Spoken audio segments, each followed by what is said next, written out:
Hey, everyone, and welcome back to the Command Your Brand Show. This is another episode in the Icon series. We have someone with us today that I like to call the Money King, Chris Miles. And reminder, guys, if you are brand new to this show, I am your host, Jeremy Ryan Slate, the CEO and co-founder of Command Your Brand. We help our clients to really create awesome attention and action out there in the podcast world. So if you're looking to get some help on that, grab our new #1 best-selling book over at bestpodcastbook.com. Reminder, if you're brand new to this channel, to like this video, leave us a comment, and also smash that subscribe button if you want to command your brand. So as I mentioned, the gentleman we have with us today, I lovingly like to call him the Money King because this guy's knowledge when it comes to wealth building is incredible. And he's also, one of the clients that we hear from every single podcast he's on, like, just how great and how giving he is. So we're here to kind of pick his brain and learn from him today. So Chris Miles, thanks for hanging out with me today, man. Man, it's so good to be with you again. Let me say that again. It's good to be with you again, Jeremy. Awesome, man. It's always great to have a conversation with you because you're just somebody that, you always show up like looking to add value. You always show up, excited and happy. And I think it really does change the perspective on a conversation. So thanks for hanging out today, man. So for sure. People that may not be aware of you and what you do, tell us a little bit about who you are and what you do, man. Yeah, well, I like the Money King. That's a pretty good one that you gave me, the little moniker there. In fact, I put it on the calendar invite too for this conversation, the Money King. I actually should have brought one of my kids for Christmas. Actually, made me a little crown that says Money King on it. So I should have got my paper crown out just for you. I'll have to remember that another time. But it's so funny you said that. I'm like, hey, I actually kept it. It's one of the few gifts. I usually throw away a lot of my kids' gifts. Don't tell them that. But my kids buy me because I've been a power lifter and stuff my whole life. So they buy me Superman t-shirts, all this kind of stuff. They're like, my dad's Superman. You're like, I now have too many Superman t-shirts. It's got to go to the Goodwill now. But yeah, like, so my story is my moniker is more the anti-financial advisor. And it's really just kind of goes back to my roots. I was raised by good parents. My family taught me things like, money. Well, sometimes the money's the root of all evil, it feels like, but things like we can't afford this. What do you think I am, made of money? Money doesn't grow on trees. All those scarcity type of beliefs about money. And so when I went to college, I wanted to do something different. I wanted to be in a place where I had freedom, where unlike with my dad, for example, where he was trying to work for a company his whole life, but they weren't loyal to him. And so they either lay him off, he'd be in higher stress, he'd have to work harder to make the same amount of money. I didn't want to be like that. And so my plan was to become a business consultant, but I figured right before I got my bachelor's, shouldn't I have real life business experience if I'm going to become a business consultant? So I dropped out of college. I was going to take a 1-year sabbatical, find some business to do. And the first business I found that was kind of intriguing was becoming a financial advisor. Not knowing they take anybody off the street, as long as you can pass a test and not be a criminal, you can get hired as a financial advisor. And so that's what I did. And I actually never went back to college. I stayed dropped out because I realized the entrepreneur path was the way to freedom, right? You could really create a lot more money there. So I started doing that. And then about 4 years in, my dad reaches out to me and says, Chris, when you become my financial advisor? Now understand, this is the cheap guy, ultra saver, never wanted to even tell me how much money he had because he was so scared that people would want to take his money away from him. Wow. So I sit down with him for the first time ever. I'm seeing his money. He's saved up everything and has stuffed money in his 401k for decades. He had paid off his house early, paid off in 18 years. He was so proud that he was completely debt free. He was like Dave Ramsey's dream come true. And then I look at his numbers. I say, Dad, you're 61 years old. If you want to retire today, you better hope you die in 5 years because that's when you run out of money. And of course, he's like, well, that's not what I want to hear. What do I do? And I said, I don't know, Dad. You did everything right according to what we teach as financial advisors. And that kind of got me on a journey. I realized that I was on the same path as him. I was trying to be the ultra saver, trying to be cheap. Don't turn on the AC in the summer or turn on the heat in the winter. Everything I could to stuff money away, just like he did, only to find out it wasn't working. And it didn't just not work for him, but it hadn't worked for any of my clients when I was really being honest about what their lives are like. And even more so, no financial advisor in my office financially free either. They had been working there since the late 1970s, still needing a job. And so I left. I eventually found like the path of real estate investing. And later that next year, I was actually able to retire myself when I was 28 years old. And it blew my mind it was even possible. And that's where I kind of, of course, people always ask you if you're 28 years old and unemployed because you're you're financially free. People are like, well, how'd you do it? That's what got me out of retirement in 2007, where I started teaching people how I got out of the rat race, how to essentially fire your financial advisor, go away from traditional financial advice to what actually creates real passive income and cash flow today, not waiting 30 or 40 years from now that maybe if you're lucky, it might work out for you. Mm-hmm. So then I guess why podcast? Like, why were you interested in, like talking about this story and teaching people on podcasts? Why did that make sense for you? Because I would like to say I'm ambitiously lazy, right? I like leverage. And the whole reason I actually started a podcast was partly I had a midlife crisis in my 30s, because I thought, well, what if I die when my kids are young? With all the things I've learned about money that's so different than what's taught out there, how do I make sure that they learn it if I'm gone? So one, I want to record what I knew. But two, also when I had clients and they'd all ask the same questions, I would get tired of answering it every time. So I would record those frequently asked questions or should be asked questions. I would record that on my podcast. I actually I did a radio show on AM Talk Radio back in like 2007, 2008. But then I liked it so much, I actually decided to do a podcast starting at the end of 2008. Back then it was called Fire Financial Advisor. You'll never find it again. It's gone. It's all the content. That's what I like to say about my first podcast. Like, you can't find it anywhere online, and thank God. But anyway. Yeah, I know, seriously. I listen to even my own podcast. I'm actually about 800 episodes in my own show. I'm 10th season with my Money Ripples podcast. And even the first episodes of that were pretty embarrassing compared to what I do today. Yeah. But I mean, that's the thing. I still can't listen to my own podcast like modernly, man. Like, I don't know. Like, I don't like the sound of my own voice on recording, as weird as that is.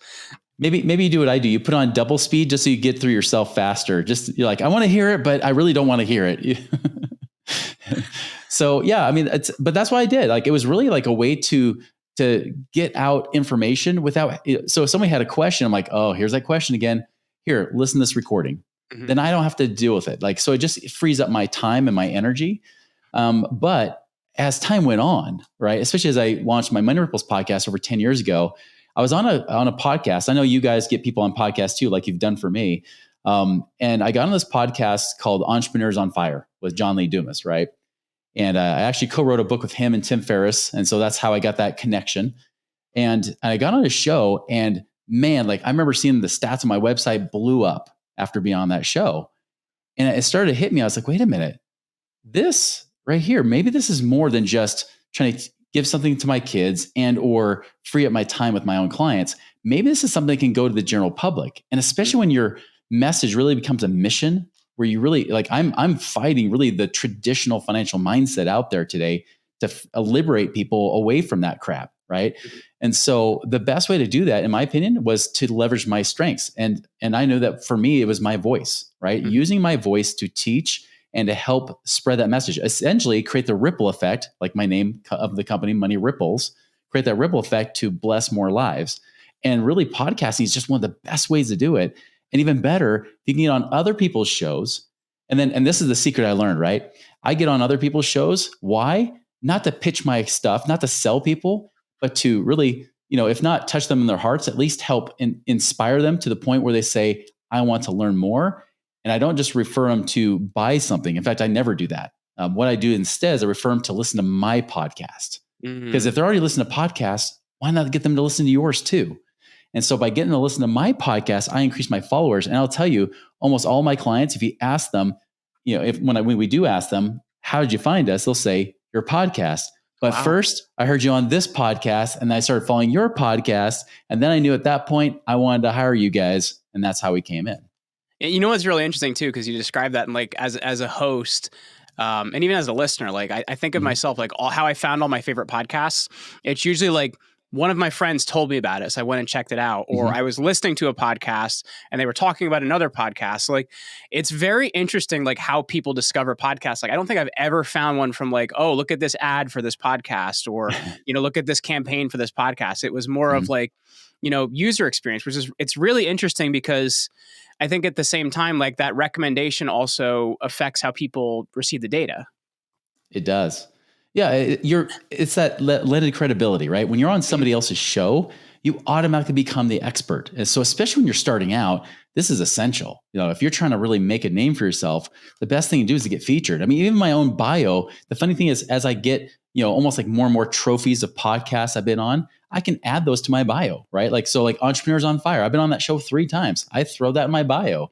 In the real estate space, Bigger Pockets is popular. I was featured on Bigger Pockets magazine in one of their little side shoot, shows. So I throw that in there for the very reason to add that credibility on my bio, but also just because it gives you more experience of teaching too. Like the better you can teach, the better you can touch people and give them value, the more that they want to keep following you. And that creates, again, I keep using the word ripple effect, but it really does. It creates that ripple effect to know that you're able to not just get better at speaking, not just get better at doing these interviews, but most importantly, really getting better in how to deliver value in a way that gets people to take action. And when they take action, they get results, assuming that what you teach is good, right? You take action, they get results, good results preferably. And then as a result, that starts to build a reputation and credibility that goes beyond you. And then this is what happens. You start to create a brand. And when you create a brand that speaks for itself, that's when you don't have to keep selling as hard anymore. Now you don't have to keep trying to convince people to work with you. Now they want to work with you even before you talk to them. So let me ask you this, like when you're going on a show, what's your viewpoint or your approach? Because for us internally, like we survey clients after every single show they're on. We survey hosts after every single show they're on. And there's also a few indicators we're looking at. Like it's not typical that when a client's on a show, we get an email back after the show that says, yes, and we're going to have him on again. You get that a lot. You get a lot of shows that are like, yes, and we're going to have Chris on again. So to us, that's usually a really good success indicator of what's happening. I guess for you, what's your approach to, I guess, why do shows like you so much? Well, I mean, come on, look at me. No, I'm just kidding.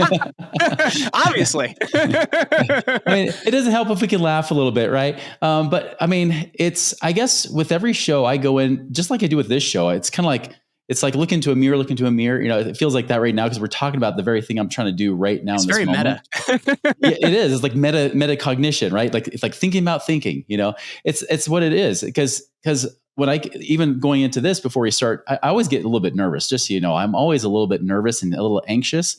But once I start speaking, I'm the same way, by the way, like, especially when I'm at an event and I'm going to speak, I'm like, oh my God, that's a lot of people. But then I always enjoy it. Well, it's good because if you ever get to the point where you just don't care anymore, you don't always show up at your best, right? If you're a little bit nervous, I mean, if you're too anxious, then it's a train wreck sometimes. But if you're just a little bit nervous, you tend to be a little bit more higher performance, right? You tend to be a little bit more on edge. I mean, even I track my heartbeat. The funny thing is when I'm on podcasts, my heartbeat sometimes goes to the lowest it does. Like the whole day, I would like drop down in my 40s for whatever reason. I don't know. Maybe I'm about to pass out. But here's the thing I think in my mind is all the time is how do I deliver value? Like who's listening? So I always want to know who's the audience. Who am I talking to? And even if it's something that I might say, this is not really my target audience, which does happen occasionally. But if that's the case, like, well, how can I show up to serve and deliver as much value as possible? How can I, regardless of it comes as a benefit to me? And I'll tell you, when you always show up to serve and deliver value, there's always some sort of benefit that does come back. And so that's always my target. And especially when if you know the kind of show that you're good with, like there's sometimes that, you guys will say, hey, this show says they want to have you on. I was like, you know what? They're not quite who I talk to. Or I wouldn't, and it's not because I know I won't get a sale. It's not like that. It's because I want to make sure I'm delivering max value. And so if it's something I'm like, honestly, I'm not an expert at that subject, don't ask me. Then I'm going to reject that show. But there's a show that's like, oh, this is right up my alley. We're going to have a fun time. This is going to be great. Then it works out well. And so I always try to deliver value. And because they can tell that I'm more than just a one trick pony, like I actually have something to say and that is of value. Many times the host will get to the point they're like, oh my goodness, we're already at the end. We need to wrap up. Let's get you back on again because I want to talk about that other subject that you just started to touch on and we never got to. And maybe there's some subconscious intention behind that where I might say, oh, by the way, X, Y, Z. They're like, oh, we don't have enough time, but let's do another show to do that, right? So you can almost get invited back. And then if you get back a second time, it's not uncommon for them to say, let's get you back on for a third or a fourth. And then you become almost like a regular guest expert. Yeah, and that's where you want to be. And I'll tell you, one of the best things that have happened with me, and I know you guys have been integral in helping me do this, is that as I get more into the real estate space, and I've got a lot of friends that do podcasts in real estate space, but I'll tell you, the thing that gets people the most is when they're listening to podcasts. You show up on one of the podcasts they listen to, and then you happen to show up on another podcast they listen to, and then a third podcast they listen to. It's like, who's this Chris Miles guy? Like, he's obviously got to be somebody. I need to follow him, And so it's intentional. It's really intentional how I do that, because if you get in certain niche circles, pretty soon everybody's like, oh, he's everywhere, right? Even the truth is, those might have been the only 3 shows I was on for that week or 2 weeks or whatever. But it gives people the impression that, oh, this person is somebody I need to pay attention to. And I guess within that, how do you approach, and I'm trying to think of how to word this. I don't have any pre-scripted questions, by the way. I'm literally just coming up with this on the fly. How do you balance what you're teaching versus overwhelming? Do you know what I mean? There was a Weird Al movie in the early 90s called UHF, and he goes, and you get to drink from the fire hose. So how do you balance that? Teaching someone so they feel like, wow, I got a ton of value, I need to go follow this guy, versus too little value versus the fire hose. That's so true. I had that problem in the beginning. Now thinking back, I think there's a lot of people that said, oh, that was a good interview, but that was it, right? Less is more. I've realized that it's all about retention. Even if you have to go deep into a subject. And I've had a lot of hosts do this. Like the good host will say, you know what, Chris, let's unpack this. They'll say that all the time, right? Let's unpack this. Let's go deeper into this.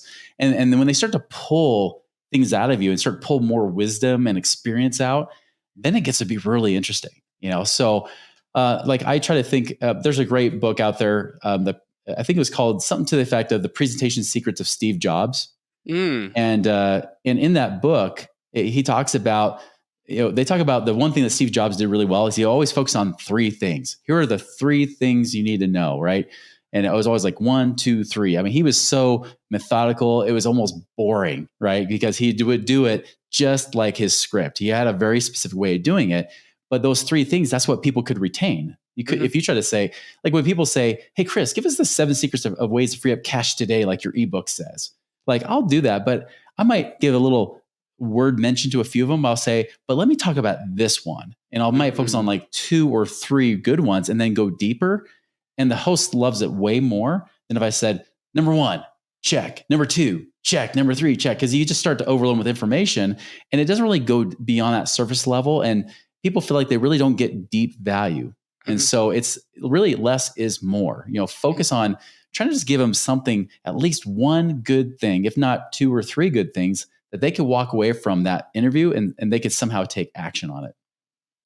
And when you're talking about walking away from an interview, where do you leave someone at the end? Like in terms of how do you, I guess, bring them into your world, or okay, what kind of connection options do you give to? Because I've always been of the belief that if you send somebody like I don't know, I've had guests on sometimes that are like, my Twitter account is, my Facebook account is, my YouTube account is, my grandmother's address is. Like, they give them so many things. You're like, I can't remember any of that. I'm in a car, man. But I guess for you, how do you approach, where you're routing people at the end of an interview?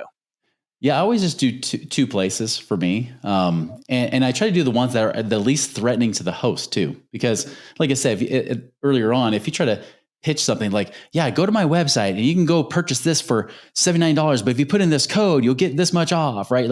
And that can work sometimes, but for the most part, it's kind of a turnoff for people, including the host, right? Yeah. So I just tell them, when the hosts say, how can they follow you? Now I can give them all my social media handles, but I'll just say the 2 main ways I want them to do that. I'll say 2 easy ways. You can either go to my Money Ripples podcast on YouTube or go to moneyripples.com.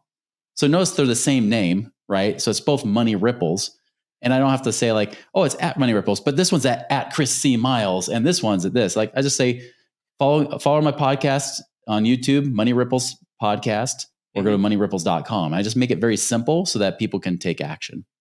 I love that too. And I think something people don't always consider too, if they have a challenging name, I had Mike Michalowicz on I think 3 or 4 years ago now. My favorite one is he always is my website's mikemichalowicz.com, but nobody can spell that. So go to mikemotorbike.com. It's so important to consider those things, because you do have to understand most people, they're not, this isn't a webinar where something's popping up on the screen and they can click it or they can type it in.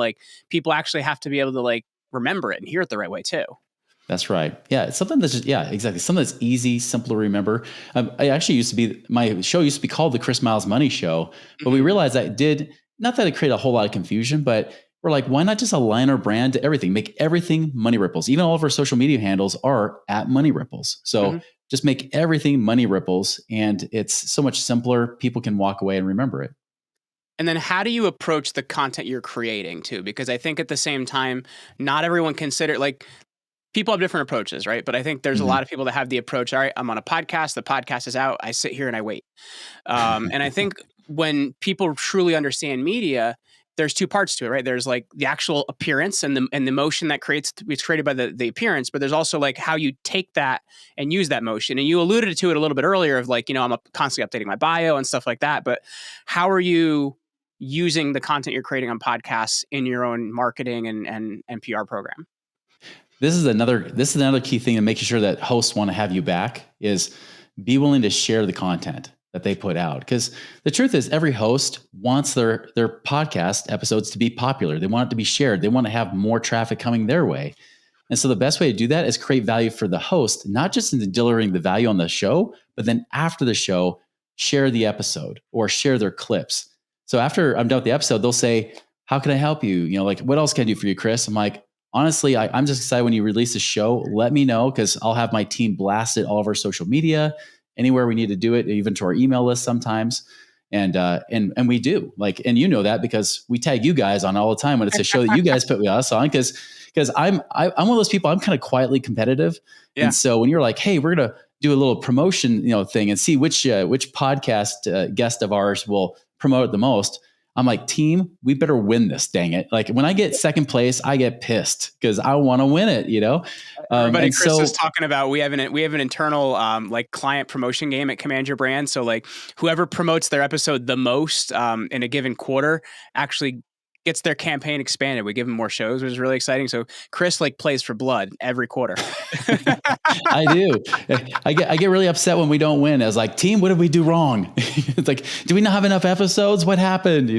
But it's more than just that, right? It's not just, that's a cool perk, obviously, that you guys, offer for us as clients, but really it is about sharing those things because that is content, and again, remember, even the people that know you, it's one thing if you put out your own content. Like if I put out my own podcast, people are like, oh, cool, he's a podcaster.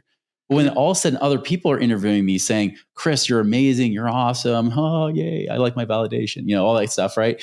It's cool that they get to see it too. And now it's somebody else saying you're great. It's one thing if you say you're great, but it just sounds like you're bragging. But if somebody else says that you're great or what you're saying is impactful in their lives, they're going to believe for them, it will also be impactful. So you want to share that. You want to be on these other shows. You want to be able to promote shows that maybe don't bring a whole lot of business to you, but there is a perception that people will see that say, this person is somebody that, I need to pay attention to. There's something going on with this person. Something's happening. What do I need to know about them? Is there anything about being a guest that I haven't asked you that I should be asking you? I feel like we've covered so much, but is there anything I should be asking you that, or you're thinking I haven't covered? I would say this: have definitely more than one topic that you talk about. Because every show is different, and there's times I've been on shows that I think there's gonna be a topic we're going to talk about, and then they say, well, you know what? We already had somebody talk about that a few weeks ago, and so to be able to be flexible to say, well, what does your audience really need? What are they looking for? And then say, you know what? I've got another topic. This might be good. I was actually just interviewed on one show that actually you guys set us up with recently. And he said, well, what can we talk about today? And it was like a very quick 12 to 15 minute interview. And I said, well, here's 3 topics we could do. Cause I know you're a real estate podcast. Here's 3. And I actually altered one of them just slightly. Cause I knew that he already had guests talking about that subject. Mm-hmm. So I altered it saying, well, here's why you shouldn't do that strategy. Even though it's a strategy I usually promote, I was like, here's what you should watch out for. He's like, so I gave him the options. He said, I want that one. That one sounds good. It sounds different. Right. And so you want to be different. Like Mike Michalowicz says, he has a book called Be Different, like find a way to stand out. And so I was like, hey, here's what you should watch out for. Here's where the industry, screws up, and that's a catchy thing for a lot of people. And even for hosts that have been around a while, this guy had over 2, I think he's on episode number 8,000 or something crazy like that, So yeah, you want to have a few different topics in your grab bag you can pull out, say, here's what I could talk on, or here's a few options. What do you think? I think that's really important too, because it creates that unique sense of value too for that particular podcast. Because I think often, like, I don't know, people are like, I speak on these 5 topics. These are the 5 topics I get on. They get on, they give their same talk they give every time, right? And you have to consider, like, the show is trying to keep their audience listening to this. They need something to promote. And so, like, having a unique angle is really important and different. And I guess not to make this the let's talk about Mike Michalowicz podcast, but to bring Mike Michalowicz back in again. Like, I actually interviewed him about the process of writing books and building a business around the books. And he's like, I never talk about that. I usually talk about the content in my books. So I think when you can get a unique angle, like, it's also making the show more marketable for the host. Yes, it sure does. And if it's trending, if it's a trending topic out at that moment, assuming that they're not pre-recording 8 months in advance, right? That could be a really good thing, because you say, here's what's on everybody's mind right now. And they know that if they're trying to promote it through SEO, they're trying to get eyeballs on their show, that could be something that really gets people snagged, right? So be willing to have some, different things that are more timely or newsworthy in that moment. Absolutely. Well, Chris, this has been awesome, man. I really appreciate your willingness to share and your willingness to help, it's awesome because once again, that is how you approach every podcast. For people listening, how can they find out more about you? How can they check out what you're doing, man? Well, you can always follow my podcast, Money Ripples Podcast on YouTube, or go to moneyripples.com. Very cool. Chris Miles, thanks for coming back on today, man. It's a pleasure, Jeremy. Thanks.